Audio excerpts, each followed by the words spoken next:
అందరికీ నమస్కారం. మీడియా సోదరులకు మా నాయకులందరికీ కూడా ముందుగా నా హృదయపూర్వకమైన ధన్యవాదాలు. ఈరోజు మీ అందరికీ తెలుసు, నిన్న మన రాష్ట్ర ముఖ్యమంత్రి గారు భీమిల్లో ఒక ఎన్నికల సభను పెట్టడం జరిగింది. మరి ఆ సభ చాలా గట్టిగా జరిగింది, చాలా బాగా జరిగిందని వాళ్ళు చెప్పుకుంటూ ఉన్నారు. మరి అది ప్రభుత్వం పెట్టారా లేకపోతే ఎన్నికలకు మీరు పెట్టారా అన్నది కూడా అర్థం కాకుండా ఉంది. ఇవాళ ప్రభుత్వ యంత్రాంగాన్ని మొత్తం అక్కడ తరలించి ఆ మీటింగ్ భారీ ఎత్తున ఖర్చు పెట్టారు. అది ఎవరు పెట్టారు, ప్రభుత్వం ఖర్చా లేకపోతే పార్టీ పెట్టుకుంది కూడా అర్థం కాని పరిస్థితి ఉంది. మరి ఈరోజు మేము అడుగుతూ ఉన్నాం, శంఖం ఊదారు ముఖ్యమంత్రి గారు, ఎన్నికల శంఖమని ఊదారు. ఆ ఎన్నికల ఊదినటువంటి ఆ శంఖం సౌండ్ రాలేదు. బ్యాక్గ్రౌండ్లో మైక్ వేసుకున్నారు, అంటే ఆయన ఊదితే ఆ శంఖం కూడా పనిచేయలేదు, అంటే ఆ పార్టీకి సౌండ్ లేకుండా పోయిందని అదొక నిదర్శనం. ఇక సౌండ్ లేదన్న విషయం ఆయనకు కూడా తెలుసు. అంత పెద్ద మీటింగ్ పెట్టారు, అది చేసామంటా ఉన్నారు. మరి కనీసం ఆ భీములకి కూడా చెప్పలేదు, పక్కనే ఉన్నాడు ఆయన పేరు కూడా చెప్పలేదు. మరి అంత పెద్ద సభలో మేము ఎంత పెట్టాను అంత పెట్టాను వ్యక్తి ఇవాళ కనీసం క్యాండిడేట్ పేరు కూడా చెప్పలేకపోతున్నారంటే ఆ పరిస్థితి ఒకసారి మీరు ఆలోచించాలి. నిన్న మీటింగ్ మీరు అందరు చూస్తే గతంలో ఎప్పుడో పాదయాత్ర స్టార్ట్ చేసిన డైలాగులే, నా అన్నలు నా తమ్ములు సేమ్ డైలాగులు, సేమ్ నవ్వు తప్ప ఏమీ చేంజ్ లేదు. మీరు అందరూ కూడా గ్రహించాలి. ఇలాగే లాస్ట్ టైం అందరిని కూడా మభ్య పెట్టి ఆయన అదే నవ్వు అవే డైలాగులతో కాలం గడిపారు ఆయనకి. మరి నేనంటా ఉన్నా, అర్జునుడైనా కృష్ణుడైనా కూడా రెండు కూడా పవన్ కళ్యాణ్ గారే నేను చెప్తా ఉన్నా. ప్రజలు న్యాయ నిర్ణేతలు, అర్జునుడు కృష్ణుడు రెండు కూడా పవన్ కళ్యాణే. ఈసారి మీకు సీన్ లేదు, ఆ విషయం మీకు కూడా తెలుసు. ఇవాళ చెప్తా ఉన్నారు మీరు, నేను 175 అని. మరి 175 మిమ్మల్ని చూసే ఓట్లు వేస్తారంటా ఉన్నారు. మిమ్మల్ని చూస్తే ఓట్లేసి ఎందుకు క్యాండిడేట్లు మారుస్తూ ఉన్నారు? ఎక్కడెక్కడి నుంచో తెచ్చి ఎందుకు పెట్టుకుంటా ఉన్నారు? అంత అవసరమే వచ్చి మిమ్మల్ని చూసి ఓట్లేస్తే? మీరు అంత గొప్ప పరిపాలన అందించినప్పుడు క్యాండిడేట్లు మార్చాల్సిన అవసరం ఏమొచ్చింది? సో మీరు గొప్ప పరిపాలన అందించట్లేదని మీకు కూడా తెలుసు. అందుకే ఇవాళ క్యాండిడేట్లు అందరూ కూడా మారుస్తూ ఉన్నారు. నన్ను చూసే ఓట్లేస్తారన్న వ్యక్తి ఇవాళ క్యాండిడేట్లు మారుస్తున్నారంటే రేపు రాబోయేది జనసేన తెలుగుదేశం పార్టీకి సంబంధించి ఉమ్మడి కూటమి అన్న విషయం జగన్మోహన్ రెడ్డి గారికి కూడా తెలుసున్న విషయం గ్రహించాలి. ఇంట్లో వాళ్ళని శుభ్రంగా చూసుకోమని చెప్పేసి రాష్ట్రపతి కోరుకుంటా ఉన్నారు. ఒక పక్క అమ్మ, ఒక పక్క చెల్లి, మరో పక్క బాబాయ్, ఇలా చెప్పుకుంటూ పోతే అందరూ కూడా ఇంట్లో వాళ్ళు అందరూ కూడా మీకేంటి ఎవరిని ఉద్ధరించారండి? మీరు నమ్ముకున్న మీరైతే ఉన్న కార్యకర్తల్ని అందరినీ కూడా మీరు మోసం చేశారన్న విషయం ప్రతి ఒక్కరికి కూడా తెలుసు. ఎంతోమంది ఇవాళ మిమ్మల్ని నమ్ముకొని మాలాంటి వాళ్ళు జీవితాలు తగలెట్టుకున్నారు. నాలాంటి వాళ్ళు ఒక 100 మంది ఉన్నారు. మీ మాయ మాటలు విని మీ నవ్వు ఒకే నవ్వు, అందరికీ ఏం తేడా ఉండదు, ఒకే నవ్వు. అందరూ ఎవరైనా ఒకే నవ్వు ఉంటుంది. అక్కడ ప్లాస్టిక్, ఆ ప్లాస్టిక్ నవ్వుతో అందరికి కూడా అర్థమైంది, ఒకసారి పనిచేస్తుంది, ప్రతిసారి అందరి చోట్ల పనిచేయవు. మీరు ఎలా మోసం చేస్తున్నారు ప్రజలకి చాలా క్లారిటీగా అర్థమైంది. సో మీరు ఎన్ని ఎత్తులు వేసినా, మీరు ఏ రకంగా ఉన్నా మిమ్మల్ని మాత్రం ప్రజలు క్షమించరు. ఇవాళ కులాల మధ్యలో చిచ్చు పెట్టారు, ఏ చెప్పుకుంటూ వెళ్ళారు. ఏ ఒక్కటైనా మీరు చేశారని ఒకటే ధైర్యంగా చెప్పగలరా? ఇవాళ అట్లా కనీసం ఈ విశాఖపట్నం ప్రజలు మీరు ఎప్పుడైనా సాయంత్రం కానీ ఉదయం కానీ చాలా హ్యాపీగా వెళ్ళే బ్లూ బ్లాక్ ఉన్నటువంటి రుషికొండను కూడా ప్రజలు అక్కడ దగ్గరికి వెళ్ళే పరిస్థితి లేదు. ఇవాళ రుషికొండ బీచ్ని కూడా పాడు చేసి ఇవాళ ప్రజలను కూడా అక్కడికి వెళ్ళే పరిస్థితి లేకుండా చేశారు. విశాఖ ప్రజలు అత్యంత ఇష్టపడి ఉంటే ఆ బీచ్ని ఇవాళ మీరు ఏం చేశారో చూడండి ఒకసారి. ఈ షాపులు నేనే నడుపుతాను, శాండ్ కూడా ఎక్కువ మంది ఉంటే అవదు, నేను ఒక్కడనే ఉండాలని చెప్పేసి శాండ్ మీరు అమ్ముతూ ఉన్నారు, బ్లాక్ మెటల్ మీరు అమ్ముతూ ఉన్నారు, ప్రైవేట్ వాళ్ళు కబ్జా చేశారు.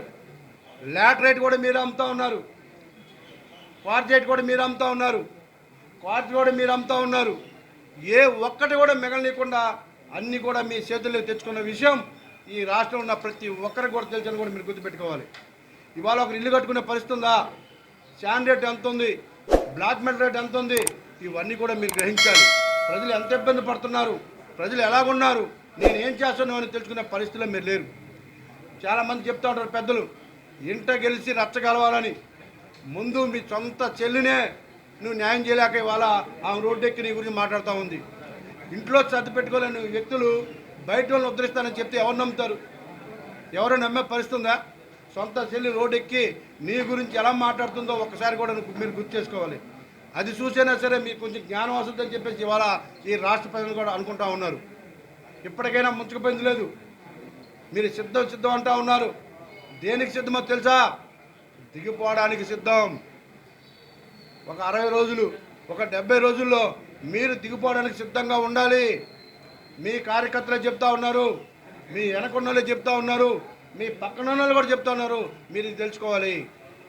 ఖచ్చితంగా మీరు దిగిపోవడానికి సిద్ధంగా ఉండండి. మీరు పూరించింది ఎన్నికల శంఖారావం కాదు.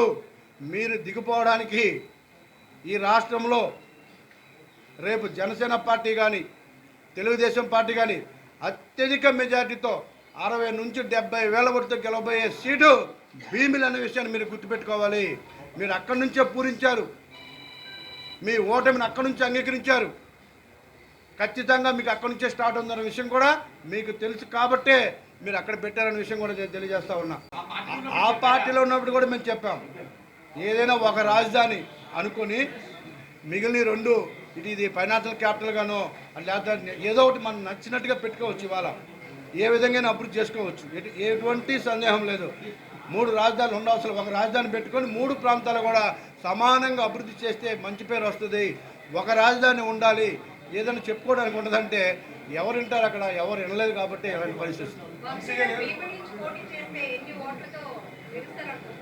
ఎవరిని నిలబెట్టినా భీమిల్లో నేనైనా కావచ్చు, ఎవరైనా కావచ్చు, ఏ పార్టీకి వస్తుంది ఇంకా క్లారిటీ లేదు. ఎవరైనా సరే 60,000 మెజార్టీతో ఏ క్యాండిడేట్ అయినా భీమిల్లో గెలుస్తున్నారు, ఎటువంటి డౌట్ లేదు. ఎలక్షన్ తర్వాత మళ్ళీ ప్రెస్ మీట్ పెట్టుకోండి, నేనే పెడతాను, నేనే చెప్తాను. ఆ మెజార్టీ ఒక ఓటు కూడా తగ్గ పెరుగుతుంది. మీరు గెలుస్తాం అంటున్నారు, మీ పార్టీ వాళ్ళే వైసీపీ వాళ్ళతో గుమ్మకి టికెట్ ఆశించినారు. ఆల్రెడీ ఎంపీ ఎంపీని ఇంటికి వెళ్ళి ఎవరు వ్యక్తి అతను ఫాదర్ వెళ్ళి మంతనాలు జరిపారు. దాన్ని ఎవరు పాత్ర? అక్కడ టికెట్ ఆశిస్తున్నాం. ఎవరితో మంతనాలు జరిపారు? ఎంఏవి వాడికి గతి లేదు, ఆడెళ్ళి మంతనాలు జరుపుతాడు. ఆయనకి వెళ్ళమనండి. ఇక్కడ అప్పుడు చెప్పా కదా, ఒక స్టేట్మెంట్ ఇవ్వండి నేను గెలుస్తానని. ఒక స్టేట్మెంట్ ఇవ్వమనండి నేను గెలుస్తానని. ధైర్యం ఉంటే ఒక స్టేట్మెంట్ ఇవ్వమనండి, దమ్ముంటే ఇవ్వమనండి. నేను చెప్తా ఉన్నా కదా, అయ్యి నెల్లి భీములకి వెళ్ళి గెలిపించాడు. పక్క ఏడిస్తే ఆ మొన్న ఇక్కడికి వెళ్ళమని చెప్పండి, చూద్దాం. అంత దమ్ముంటే ఇక్కడికి వెళ్ళమని చెప్పండి. నేను చెప్తున్నా కదా, అలా ఇలాంటివి చేస్తాడు. కరెక్టే మీరు చెప్పింది. ఎక్కడైతే కొంచెం పచ్చగా ఉంటే వాళ్ళ మీద బురదేయడానికి రెడీగా ఉంటాడు, ఏ పనులు చేస్తూ ఉంటాడు. మీరు చెప్పింది ఆయన బుద్ధి అలాంటి దిశాపడినప్పుడు అందరికి తెలుసు. అందుకే ఈసారి ఎంపీగా నా బతుకు బస్టాండ్ అయింది, ఏదో తెలియక ఓట్లేసారు. ఈసారి అయితే పంపించేస్తారని చెప్పేసి ఎమ్మెల్యే తిరగలుగుతూ ఉన్నారు. ఎమ్మెల్యే కూడా అందరికి తెలుసు ఇక్కడ తన గురించి. సో ఇలాంటి యాసాలు వేస్తారు. తన పని చూసుకోడు, ఎప్పుడు పక్క వాళ్ళ పని చూస్తారు. కాబట్టి ఖచ్చితంగా ఇక్కడ పని అయిపోద్ది, అక్కడ పని అయిపోద్ది, ఆలోచించే అవసరం లేదు. ఆ క్యాండిడేట్ని చెప్పమానండి, ఈస్ట్ నేను గెలుస్తానని. ఎవరో ఎందుకు ఆ క్యాండిడేట్ని చెప్పమానండి. నేను ఛాలెంజ్ చేస్తున్నా, చిత్తుగా ఓడిపోతానని చెప్తా ఉన్నా. చిత్తుగా పాదయాత్ర తల కిందకి కాలు పైకి ఎత్తినా చిత్తుగా ఓడిపోతాడు. నేను ఛాలెంజ్ చేస్తా ఉన్నా.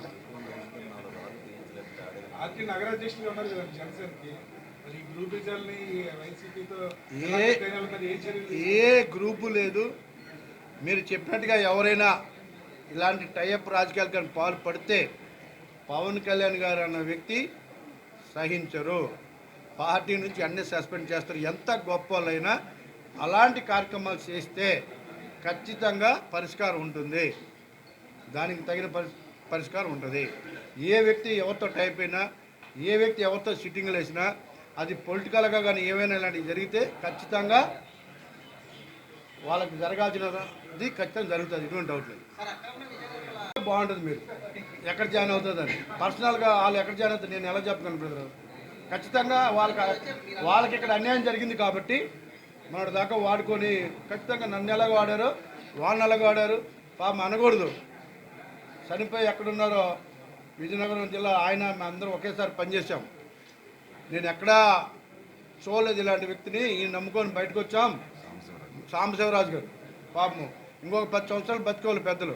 ఇక్కడికి వచ్చి కన్నీరు పెట్టుకున్నారు. ఏంటో అని ఈ టెన్షన్ మన జీవితంలో ఎప్పుడు పర్లేదు. నేను ఇన్నిసార్లు ఎమ్మెల్యే గెలిచాను, మంత్రిగా చేశాను, ఇలాంటి వ్యక్తిని ఎక్కడ చూసి ఏడ్చాడు పాపం. ఆ దిగులతోనే 10 సంవత్సరాల ముందు చనిపడాను పాపం. ఎంత టెన్షన్ పడ్డారు. నేను కొంచెం వయసులో ఉన్నాను కాబట్టి తట్టుకోగలిగాను ఆ టెన్షన్స్. లేకపోతే ఎవరి పరిస్థితి అంతే. నమ్మినోడిని నరికేయడం ఆయన నైజం.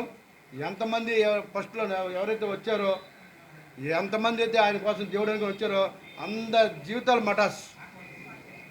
కొట్టేస్తాడు, చేతిలో చెయ్యేస్తాడు, ఎర్రబలుపు అంటాడు, లేకపోతే మంత్రి అంటాడు, లేకపోతే ఇంకోటి అంటాడు, అన్నీ చెప్తాడు. ఎవరికైనా కూడా అదే చెప్తాడు. మీరు అది గుర్తుపెట్టుకోండి.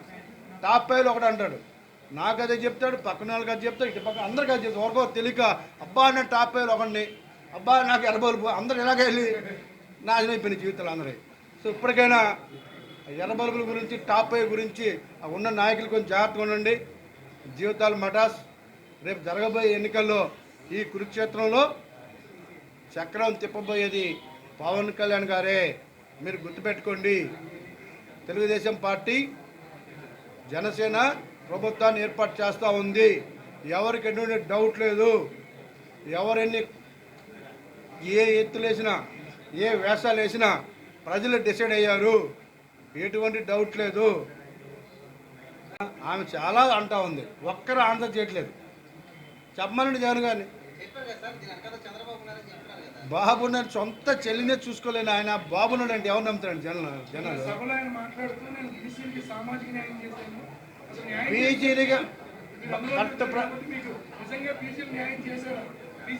బీసీలకి న్యాయం చేస్తే నేనెందుకు బయటకు వస్తాను? పార్థసారథి గారు ఎందుకు బయటకు వస్తారు? జంగా గారు ఎందుకు బయటకు వస్తారు? మోపిదేవి వెంకటరమణ గారు ఎందుకు అసంతృప్తిగా ఉంటారు? ఇంకొక 50 మంది ఉన్నారు. ఎక్కడ చిన్న అవకాశం కోసం ఎదురు చూస్తూ ఉన్నారు. ఎక్కడ చిన్న అవకాశం అయినా ఎస్సీ ఎస్టీ బీసీలనే అందరినీ మారుస్తూ ఉన్నారు. ఎందుకు మారుస్తున్నారు? ఎవరుంటారు?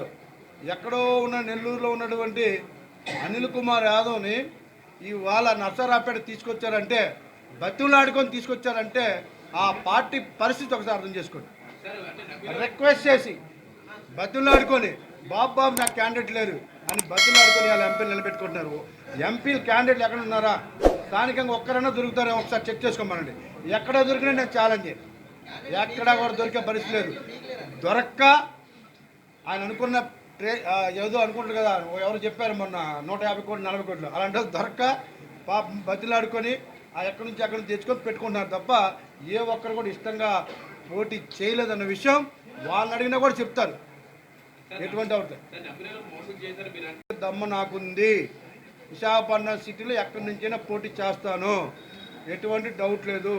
100% నేను పోటీ చేస్తున్నాను. ఎమ్మెల్యేగానే పోటీ చేస్తున్నాను.